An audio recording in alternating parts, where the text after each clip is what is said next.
Hey guys, എല്ലാവർക്കും മല്ല film സ്റ്റോറീസിലേക്ക് സ്വാഗതം. ഇന്ന് നമ്മൾ പറയാൻ പോകുന്നത് 2016 പുറത്തിറങ്ങിയ ഹൊറർ മിസ്റ്ററി ത്രില്ലറായ ദ വെയിലിംഗ് എന്ന കൊറിയൻ മൂവിയെ കുറിച്ചാണ്. ഈ സിനിമയുടെ ക്ലൈമാക്സ് മനസ്സിലാക്കാൻ ഞാൻ സിനിമ ഒരുപാട് തവണ കണ്ടാണ് അത് മനസ്സിലാക്കിയെടുത്തത്. വളരെ അൺഎക്സ്പെക്ടഡ് ആയിട്ടുള്ള ഒരു ക്ലൈമാക്സിലാണ് സിനിമ തീർന്നിരിക്കുന്നത്. അതുകൊണ്ട് തന്നെ എല്ലാവർക്കും ഈ സിനിമ ഇഷ്ടപ്പെടണമെന്നില്ല. ചാനൽ ആദ്യമായിട്ട് കാണുന്നവർ ചാനൽ സബ് ചെയ്യാൻ മറക്കല്ലേ. അപ്പൊ നമുക്ക് മൂവിയിലേക്ക് കിടക്കാം. ഈ സിനിമയിലെ നായകൻ ഒരു പോലീസ് ഓഫീസറാണ്. അയാൾ രാവിലെ ഉറങ്ങി കിടക്കുമ്പോഴാണ് അയാൾക്കൊരു ഫോൺ കോൾ വരുന്നത്. ആ നാട്ടിൽ എന്തോ കൊലപാതകം നടന്നെന്നും പെട്ടെന്ന് അങ്ങോട്ട് ചെല്ലാനുമായിരുന്നു ആ ഫോൺ കോളിൽ ഉണ്ടായിരുന്നത്. അയാൾ അപ്പൊ തന്നെ റെഡിയായി അങ്ങോട്ടേക്ക് ചെല്ലും. അവിടെ ചെന്നപ്പോൾ അവിടുത്തെ കാഴ്ച കണ്ട് അയാൾ ഷോക്കായി പോയി. വളരെ ക്രൂരമായ ഒരു കൊലപാതകമാണ് നടന്നിരിക്കുന്നത്. അത് മാത്രവുമല്ല, കൊല ചെയ്തയാൾ ഒരു സോംബിയെ പോലെ വെളിയിൽ ഇരിപ്പുണ്ട്. കൊല നടന്ന സ്ഥലം വേറെ എവിടെയോ ആണ്. എന്നിട്ട് ആ ഡെഡ് ബോഡിയെല്ലാം ആ വീട്ടിൽ കൊണ്ടിട്ടതാണെന്ന് അവർക്ക് മനസ്സിലായി. ആ വീടിന്റെ വെളിയിൽ ഒരു വാടിയ പൂവ് കെട്ടിത്തൂക്കിയിട്ടിരിക്കുന്നത് അയാൾ ശ്രദ്ധിച്ചിരുന്നു. അത് മാത്രവുമല്ല, ആ വീട്ടിനുള്ളിൽ മന്ത്രവാദങ്ങൾ നടത്തുന്നതിന്റെ തെളിവും അവർക്ക് ലഭിച്ചു. സീൻ അവിടെ കട്ടാവുന്നു. പിന്നീട് കാണിക്കുന്നത് കാട്ടിൽ ഒരാൾ വേട്ടയ്ക്ക് പോകുന്നതാണ്. അയാൾ വേട്ടയാടിയ ഒരു മാനയും എടുത്ത് നടന്നു പോകുമ്പോൾ അയാൾ കാല് തെറ്റി നേരെ ഒരു കുഴിയിലേക്ക് വീഴുന്നു. ആ കുഴിയിൽ നിന്ന് എഴുന്നേറ്റ് വന്ന് ആ മാനിനെ എടുക്കാൻ വന്ന അയാൾ കണ്ട കാഴ്ച, ആ നാട്ടിൽ പുതുതായിട്ട് വന്ന ഒരു ജപ്പാൻകാരൻ ആ മാനിനെ പച്ചയ്ക്ക് കടിച്ചു തിന്നുന്നതാണ് അയാൾ കണ്ടത്. അത് കണ്ടതും അയാൾ അപ്പോൾ തന്നെ അവിടുന്ന് പേടിച്ചോടി പോകും. അങ്ങനെ ഇക്കാര്യങ്ങളെല്ലാം നാട്ടിൽ പാട്ടായിരുന്നു. അതുകൊണ്ട് തന്നെ നമ്മുടെ നായകന്റെ ഫ്രണ്ടായ ഒരു പോലീസ് ഓഫീസർ നായകൻ ഇക്കാര്യങ്ങളെല്ലാം പറഞ്ഞു കൊടുക്കുവാണ്. ഇങ്ങനെ ഒരുപാട് ആൾക്കാർ ആ ജപ്പാൻകാരനെ പറ്റി ഓരോന്ന് പറയുന്നുണ്ട്. അയാൾ പ്രേതമാണെന്നും ഭൂതമാണെന്നും അങ്ങനെ എന്തൊക്കെയോ. പിന്നീട് കാണിക്കുന്നത് നായകൻ അയാളുടെ മകളെയും കൂട്ടി ഒരു നദിയുടെ കരയിലിരുന്ന് സംസാരിച്ചുകൊണ്ടിരിക്കുകയാണ്. അപ്പൊ നമുക്ക് കാണാം ആ നദിയുടെ നേരെ ഓപ്പോസിറ്റ് സൈഡിൽ ആ ജപ്പാൻകാരൻ നിന്ന് അവരെ നോക്കിക്കൊണ്ടിരിക്കുന്നുണ്ട്. അങ്ങനെ കുറച്ച് ദിവസങ്ങൾ കഴിഞ്ഞ് ആ നാട്ടിൽ വീണ്ടും ഒരു കൊലപാതകം നടക്കും. അങ്ങനെ പോലീസ് ഓഫീസറായ നായകൻ അങ്ങോട്ടേക്ക് പോകും. മുമ്പ് നടന്ന പോലെ അതേ കണക്കൊരു കൊലപാതകമാണ് ഇവിടെ നടന്നിരിക്കുന്നത്. കൊല നടത്തിയ ആ സ്ത്രീയാണെങ്കിൽ സോംബിയെ പോലെ അവിടെ എല്ലാം ഓടി നടന്ന് ആൾക്കാരെ എല്ലാം ഉപദ്രവിക്കാൻ തുടങ്ങുന്നു. അങ്ങനെ നമ്മുടെ നായകനായ പോലീസ് ഓഫീസറെയും അത് ഉപദ്രവിക്കാൻ ശ്രമിക്കുന്നു. പെട്ടെന്ന് കൂടെയുള്ള ആൾക്കാരെല്ലാം അവരെ പിടിച്ചു മാറ്റും. ഇതെല്ലാം കണ്ട് നമ്മുടെ നായകനാകെ പേടിച്ചിരിക്കുകയാണ്. അപ്പോഴാണ് ആ കാഴ്ച കാണിക്കുന്നത്. ഇതെല്ലാം കണ്ടുകൊണ്ടിരിക്കുന്ന നാട്ടുകാരുടെ കൂട്ടത്തിൽ ആ ജപ്പാൻകാരനും ഉണ്ടായിരുന്നു. അടുത്ത ദിവസം രാവിലെ കാണിക്കുന്നത് ആ കൊലപാതകം നടത്തിയ പെണ്ണ് തൂങ്ങി മരിച്ചു നിൽക്കുന്നതാണ്. അങ്ങനെ ക്രൈം നടന്ന അതേ സ്ഥലത്ത് നായകനും അവന്റെ ഫ്രണ്ടായ പോലീസുകാരനും കൂടെ നിൽക്കുമ്പോഴാണ് ഒരു വെള്ള വസ്ത്രമിട്ട പെണ്ണ് അവിടെ വന്നിരുന്ന് അവരെ ചുമ്മാ കല്ലെറിയുന്നത്. ഇത് കണ്ട് അവന്റെ ഫ്രണ്ട് അവനോട് പറയും അവക്ക് വട്ടാണെന്നും നീ അത് കാര്യമാക്കട്ടെന്നും. കുറച്ചു കഴിഞ്ഞ് അവന്റെ ഫ്രണ്ട് തിരിച്ചു പോകുമ്പോൾ അവൻ അവിടെ ഒറ്റയ്ക്കാവും. അപ്പോഴേക്കും ആ വെള്ള വസ്ത്രമിട്ട പെണ്ണ് അവന്റെ അടുത്ത് വന്ന് പറയും ഈ കൊലപാതകത്തിനെല്ലാം കാരണം ആ ജപ്പാൻകാരനാണ്, ഞാൻ എന്റെ കണ്ണുകൊണ്ട് കണ്ടതാണെന്ന്. ഇത് കേട്ടതും നമ്മുടെ നായകൻ അപ്പം തന്നെ അവന്റെ ഫ്രണ്ടായ പോലീസുകാരനെ വിളിച്ചിട്ട് പറയും നമുക്കൊരു എവിഡൻസ് കിട്ടിയിട്ടുണ്ട്, നീ പെട്ടെന്ന് ഇങ്ങോട്ട് വാന്ന്.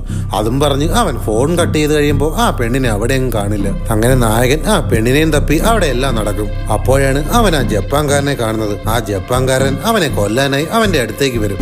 അപ്പോഴാണ് അവന് മനസ്സിലാകുന്നത് അതൊരു സ്വപ്നമായിരുന്നെന്ന്. അങ്ങനെ ആ സ്വപ്നവും കണ്ട് പേടിച്ചിരിക്കുമ്പോഴാണ് നായകന്റെ ഭാര്യ വന്ന് അവനോട് പറയുന്നത് അവരുടെ മകൾക്ക് പനിയാണെന്ന്. അത് കണ്ട് നായകൻ ഓടിച്ചെന്ന് മകളെ നോക്കും. ഇവൾക്ക് നല്ല പനിയുണ്ടല്ലോ, ഇവളെ പെട്ടെന്ന് തന്നെ ഹോസ്പിറ്റലിലേക്ക് കൊണ്ടുപോകാൻ അയാൾ ഭാര്യയോട് പറയും. അതിനുശേഷം കാണിക്കുന്നത് നായകനും അവന്റെ ഫ്രണ്ടും കൂടെ അന്ന് ആ ജപ്പാൻകാരനെ നേരിട്ട് കണ്ട ആ വേട്ടക്കാരനെ കാണാൻ പോകുന്നതാണ്. അങ്ങനെ അയാളടുത്ത് എത്തിയ ശേഷം ജപ്പാൻകാരനെ കുറിച്ചുള്ള വിവരങ്ങൾ അയാളോട് ചോദിക്കും. അയാൾ പറയും ഞാൻ പറയുന്ന കാര്യങ്ങളൊന്നും നിങ്ങൾ വിശ്വസിക്കാൻ പോകുന്നില്ല, പിന്നെ ഞാൻ എന്തിനു നിങ്ങളോടെല്ലാം പറയണം. അത് കേട്ട് നായകൻ പറയും എന്നാൽ നീ പറയണ്ട, നീ അയാളുടെ വീട് എവിടെയെന്ന് പറ, ഞങ്ങൾ അങ്ങോട്ട് പോയി നോക്കിക്കൊള്ളാമെന്ന്. അങ്ങനെ നായകനും അവന്റെ കൂട്ടുകാരനും ആ വേട്ടക്കാരനെയും കൂട്ടി ആ ജപ്പാൻകാരൻ താമസിക്കുന്ന കാട്ടിനുള്ളിലേക്ക് വരും. അവരവിടെ എത്തിയതും പെട്ടെന്ന് മഴ പെയ്യാൻ തുടങ്ങും. ഞാൻ ഇവിടം വരെയുള്ളൂ, ഇനി അങ്ങോട്ട് വരാൻ എനിക്ക് പേടിയാണെന്ന് വേട്ടക്കാരൻ അവരോട് പറയും. എന്നിട്ട് അയാൾ പെട്ടെന്ന് തിരിഞ്ഞു നടക്കുമ്പോൾ പെട്ടെന്ന് അയാൾക്കൊരു ഇടിമിന്നലേക്കും.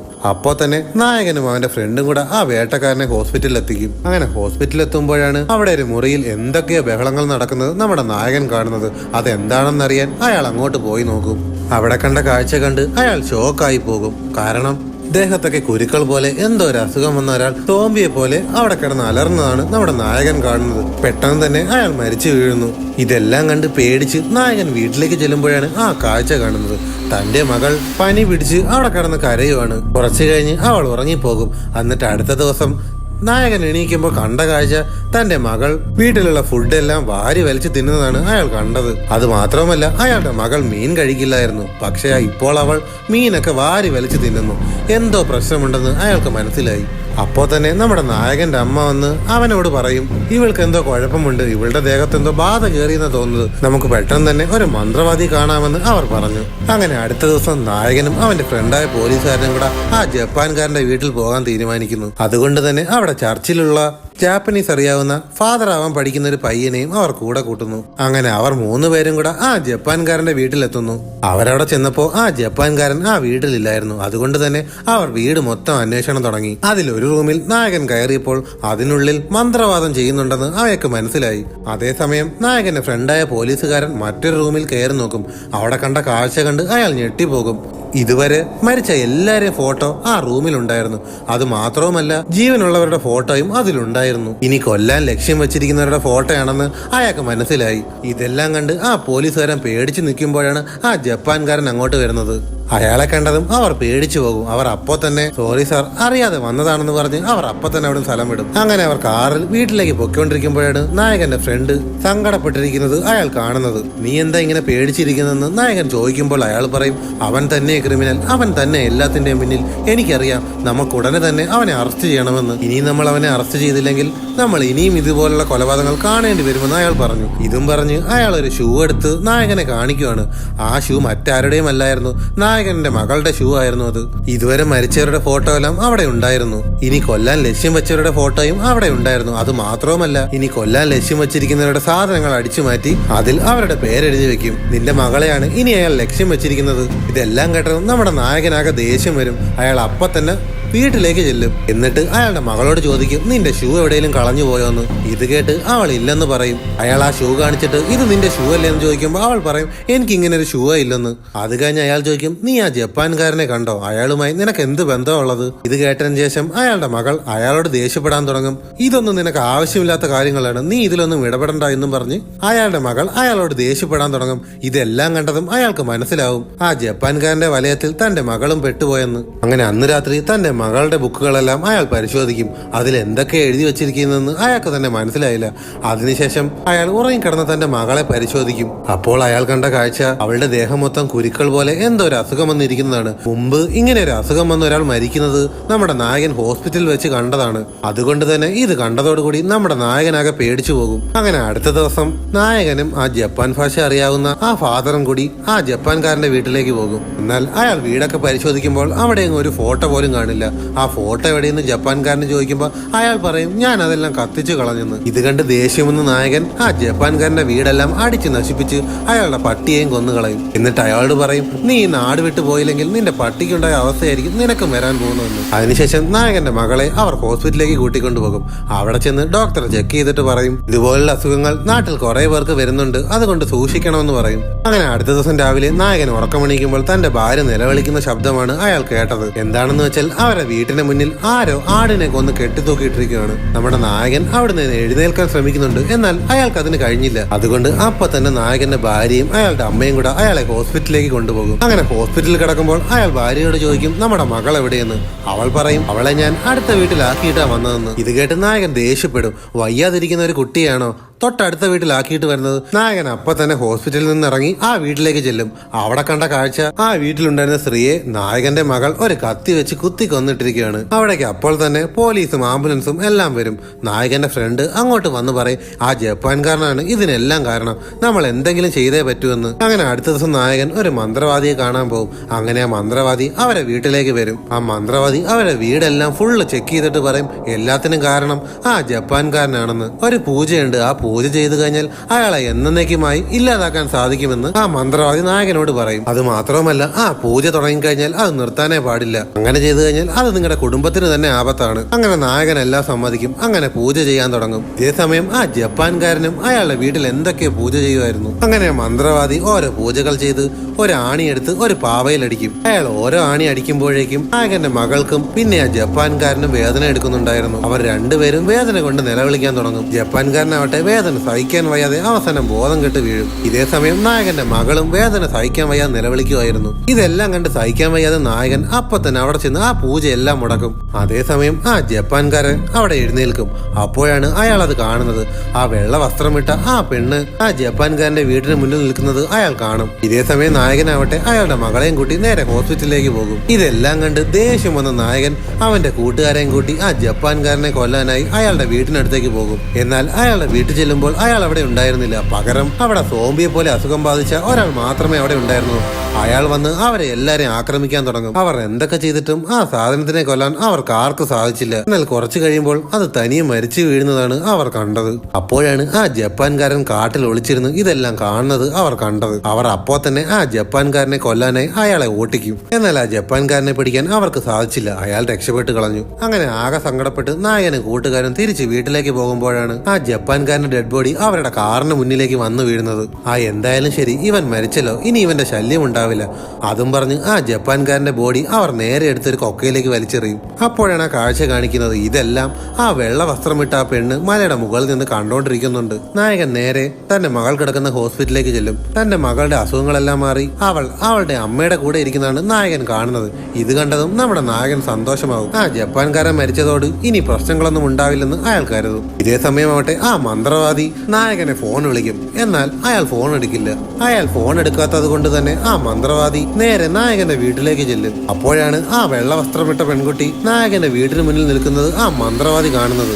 അവളെ കണ്ടതും നമ്മുടെ മന്ത്രവാദി രക്തഛർദ്ദിക്കാൻ തുടങ്ങി. അവളെ കണ്ട് പേടിച്ച് മന്ത്രവാദി അപ്പൊ തന്നെ അയാളെ കാറും എടുത്ത് അവിടുന്ന് സ്ഥലം വിടും. ആ മന്ത്രവാദി അപ്പൊ തന്നെ അയാളുടെ വീട്ടിൽ പോയി അയാളുടെ പൂജാ സാധനങ്ങളും എടുത്ത് കാറിൽ കയറി ആ നാട് വിട്ടുപോകാൻ തീരുമാനിക്കും. അയാൾ അപ്പൊ തന്നെ കാറും എടുത്ത് റോഡിലേക്ക് ഇറങ്ങുമ്പോഴാണ് അയാളുടെ കാറിൽ എന്തൊക്കെ പ്രാണികൾ വന്ന് അടിക്കുന്നത്. അതെന്താണെന്ന് അറിയാൻ വേണ്ടി അയാൾ വണ്ടി നിർത്തി പുറത്തിറങ്ങി നോക്കുമ്പോൾ അവിടെ ഒന്നും തന്നെ കാണില്ല. എന്തോ പ്രശ്നമുണ്ട്, അതുകൊണ്ട് ഞാൻ തിരിച്ചു പോയേ പറ്റൂ എന്നും പറഞ്ഞ് ആ മന്ത്രവാദി അപ്പൊ തന്നെ തിരിച്ചു പോകും. ഇതേ സമയം നായകനാവട്ടെ ആ മന്ത്രവാദി കോൾ ചെയ്യും. എന്നിട്ട് പറയും, നീ എന്തിനാ എന്നെ കിടന്ന് വിളിക്കുന്നത്? നിന്റെ കുറെ മിസ് കാൾ കിടക്കുന്നത് ഞാൻ കണ്ടല്ലോ.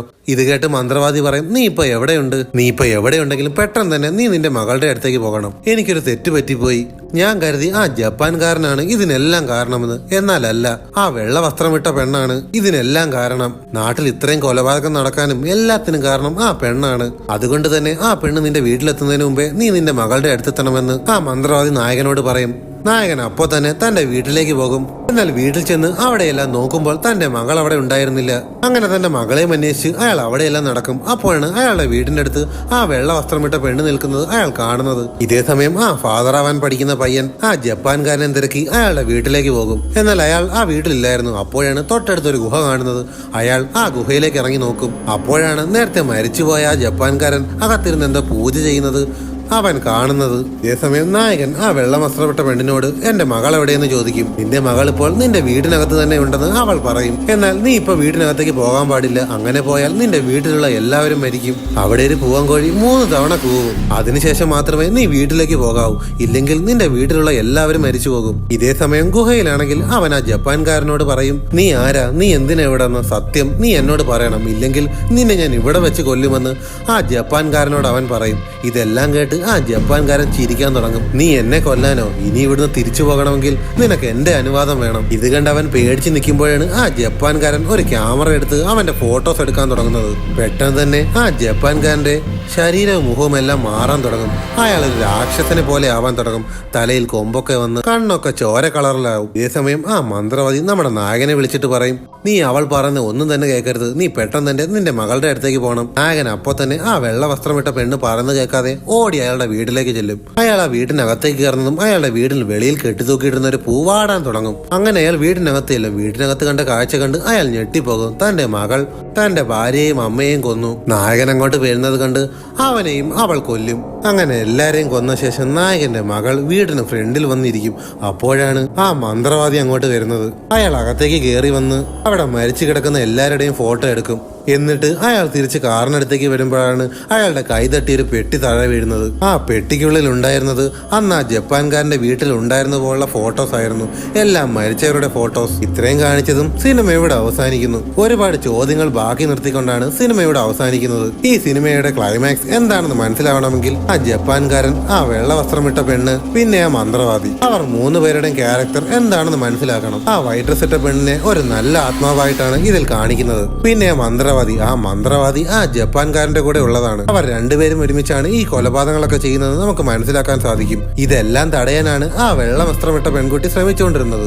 അന്ന് മന്ത്രവാദി ആ വീട്ടിൽ പൂജ ചെയ്തുകൊണ്ടിരുന്നപ്പോൾ ആ ജപ്പാൻകാരൻ തല ഇറങ്ങി വീണത് വേറൊന്നും കൊണ്ടല്ല, ആ വെള്ള വസ്ത്രമിട്ട പെണ്ണ് അവിടെ വന്നായിരുന്നു. അതുകൊണ്ടാണ് അയാൾ തലകറങ്ങി വീണത്. സത്യത്തിൽ ആ വെള്ള വസ്ത്രമിട്ട പെണ്ണ് ആ നാടിനെ രക്ഷിക്കാനായിരുന്നു ശ്രമിച്ചിരുന്നത്. എന്നാൽ നായകനാവട്ടെ അത് മനസ്സിലാക്കിയതുമില്ല. സിനിമ എല്ലാവർക്കും ഇഷ്ടപ്പെട്ടെന്ന് കരുതുന്നു. ഇഷ്ടപ്പെട്ടാൽ ലൈക്ക് ചെയ്യുക, ഷെയർ ചെയ്യുക, സബ്സ്ക്രൈബ് ചെയ്യുക.